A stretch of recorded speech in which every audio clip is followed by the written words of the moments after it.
আর গল্পটা যখন দেখি পড়ি যখন স্ক্রিপ্টটা ভালো লেগেছে খুবই। স্ক্রিপ্ট ভালো লাগার কারণেই তো চুজ করেছি।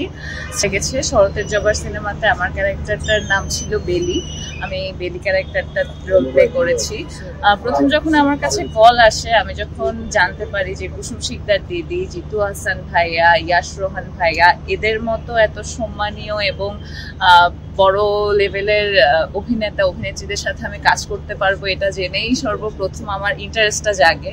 আর গল্পটা যখন দেখি পড়ি যখন স্ক্রিপ্টটা ভালো লেগেছে খুবই। স্ক্রিপ্ট ভালো লাগার কারণেই তো চুজ করেছি। স্ক্রিপ্টটা যখন পাই তখন আমার যে ক্যারেক্টারটা ছিল বেলি, সো আমি আগে দেখি যে বেলি ক্যারেক্টারটা আমাদের গল্পের জন্য কতটা প্রয়োজনীয়। সো বেলি ক্যারেক্টারটা আসলেই গল্পের জন্য অনেক প্রয়োজনীয়, কারণ গল্পের যতগুলো ক্লু আছে সবগুলোকে বেলি আসলে একসাথে করে। বেলির দ্বারাই গল্পটা যুক্ত হয়।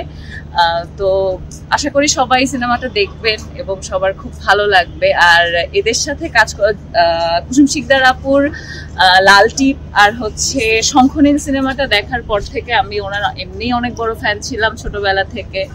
সো ওনার সাথে কাজ করতে পারবো, ওনার ডিরেকশনে কাজ করতে পারবো, ওনার গল্প, সো সবকিছু মিলিয়ে ওনার সাথে কাজ করতে পারাটা আমার জন্য অনেক অনেক অনেক ভাগ্যের একটা ব্যাপার। তাছাড়া জিতু হাসান ভাইয়ের মতো এত আমার যে এত সিনিয়র এত সম্মানীয় একজনকে আমি আমার কো-আর্টিস্ট হিসেবে পেয়েছি, আমি তার ওয়াইফের রোলই প্লে করেছি। সো এইটা আমার জন্য অনেক বড় অ্যাচিভমেন্ট। সো আশা করি সবাই সিনেমাটা দেখবেন, সবার ভালো লাগবে। জীবনের প্রথম প্রেস কনফারেন্স, প্রথম বড় পর্দায় অভিষেক, সেটাও আমার খুব পছন্দের একজন অভিনেত্রীর সাথে আমার হয়েছে। এটার জন্য আমি অনেক গ্রেটফুল কুসুমদির কাছে যে সে আমাকে পছন্দ করেছে।